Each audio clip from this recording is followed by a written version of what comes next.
Hello and good morning, LinkedIn. I wanted to discuss two different things today, and they're actually posts that I uploaded to LinkedIn about 10 months ago. And the first one is issues affecting current mixed reality near eye or head-mounted display headsets. Number one, determining multifocal depths in mixed reality is one of the more difficult things we've had to kind of attack here, and especially important for mass market adoption. They call this multifocal dynamic digital light field, which is what Magic Leap calls it, these photonic wafers. But it's very important because it's going to reduce and or eliminate VAC, and that's really Vergence accommodation conflict, really how your eyes merge and verge and able to focus on different objects at different focal lengths as you look out through the transparent optics. Number two is electrochemical energy or battery life.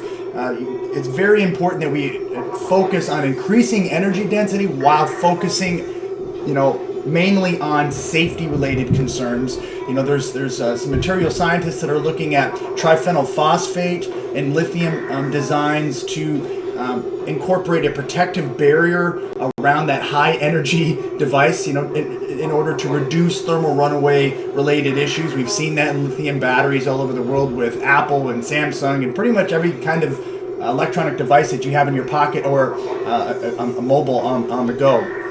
But also we want to reduce heat dissipation here as well. So it's a huge focus. There's various high-level research organizations all around the world that are focusing on this, and I can't wait to see what kind of developments come out in the next year or two. Number two, in mixed reality headsets, and virtual reality as well, but tethered versus untethered. We look at the Magic Leap. It has a compute pack, a light pack down here with a tether that comes up. The HoloLens doesn't have that. It's an incorporated device. You put it on and just go. Which one do you think is going to take off in the near future? Obviously, there's pros and cons for each one, but let me know at the bottom of these comments how you guys feel about this. In the shared compute, if you're going to go the wireless route, like the Apple 8K micro display devices, are they going to have a black box in your house that handles all that GPU compute, thus reducing the amount of batteries that you need in the headset, again, lowering the amount of heat generation near your eyes, your head. That's one of the issues we have now. If you're wearing it for more than 2 or 3 hours, you'll see these hot spots around your head. That's a concern for us moving forward, so we have to continue to improve on those processes and design iterations as we kind of look forward in the technological paradigms of the next transformational age in regards to spatial computing. But also controlling how the photon enters the eye. Right now, a vast majority of transparent mixed reality near eye displays are using diffractive optics, right? Which just has a light source with some kind of a display mechanism like liquid crystalline silicon, digital light projection, DLP, OLED, inorganic LED, whatever that is, and then that is basically refracted into your eye, and controlling that is very difficult, and improving on this, via many of the new patents that are coming out. Hopefully they'll come out with a new technology. Micro displays looks like it's it for now. I mean, we're going to see that, but the angular resolution is still very high, but the field of view again comes very low as you get up to 8K. Also field of view. I think this is probably one of the bigger things that everybody focuses on, as the HoloLens is 35 degrees, the Magic Leap is around 50, the end reel is 52, Avigent is up there, the Meta was around 90 degrees, which is one of the reasons why some people really liked it, but there, obviously there were some drawbacks there, and then potentially the HoloLens 2.0 Sydney is going to be north of 70 to 75 degrees with two MEMS 35 degrees that kind of merge in the middle. I predict it's going to be around 70 to 80 degrees field of view. I'm hoping we're right. Looking at more adoption and bringing people into the industry. When you increase that eye box out there, it's important for many different types of users for immersive applications. But comfort and weight distribution is of vital importance as well, because you can't just pack all these electronics on people's heads and expect them to wear it for 3 or 4 hours. It's just not comfortable. It's not feasible in any kind of application. So we have to reduce the complexity of the mechanical and electrical optical design, and also that reduces cost. That's very important. We see many of these devices are between $2,000 and $5,000. The average consumer isn't ready to shell out that kind of a high dollar amount for something they're going to wear in their head for less than an hour a day. and I believe my friend Matt Fedorovich talked about this, brightness and environmental limitations. So most of these transparent headsets are darkening the lenses and they're tinting it. You know, they're allowing 80 to 85% of that light through. ODG was doing like 20 to 50%. We don't want it to seem like a virtual reality. We don't want it to seem like you're inside a movie theater and everything else is so dark. So, you know, creating a more realistic ultra photorealistic environment and objects without darkening the real world is something that we need to continue to improve on as well. But also lack of integrated eye tracking. This may be more related to virtual reality right now, but I believe, again, in the future, virtual reality, augmented and mixed reality will all kind of be under the same umbrella.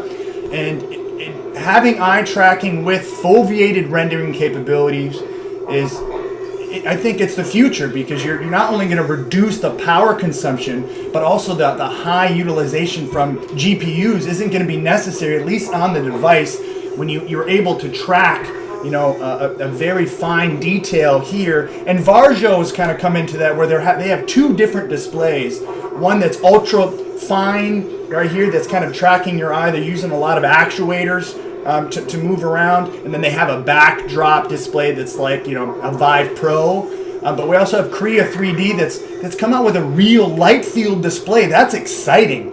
You know, the color display, it isn't quite up there with the amount of, you know, millions of colors that they can include when you're comparing it to a 4K or 8K, you know, organic LED LG TV.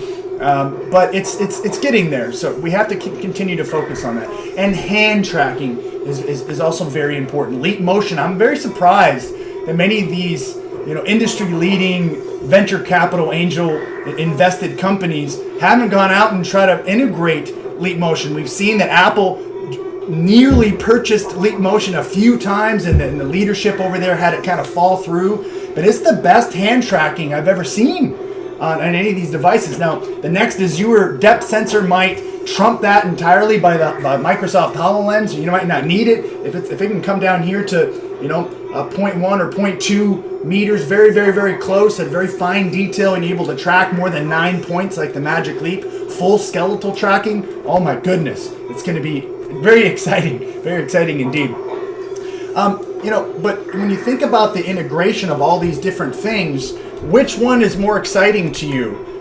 You know, because we talk about hand detection and control, but which one do you believe is going to kind of push it forward and bring more people into this industry? You know, is it going to be just eye tracking, infrared eye tracking, coupled with foveated rendering? Is that going to lower the barrier, the entry barrier for people to start utilizing these devices? Is it going to be speech recognition and artificial intelligence, like IBM Watson integration? It could very well be that. That's kind of a futuristic approach to many of these devices. But two-hand immersion and control, the HoloLens had that on a limited scale, especially at the end, with many of their insider updates, the preview updates as I called it. You know, the HoloLens also focused on just a normal reticle hover gaze select.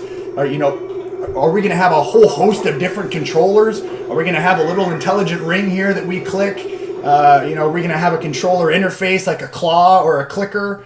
It really depends. A haptic wheel, a haptic link, a cane troller. Is it, you know, EEG, biosignal neural net, neural lace interfaces, full body haptic suits? You know, what do you think is going to be that next real big invention that's going to be, you know, like the iPhone in 2008? You know, let me know, guys. I want to hear from you today. Thank you so much for tuning in. I always appreciate it. Have a great day.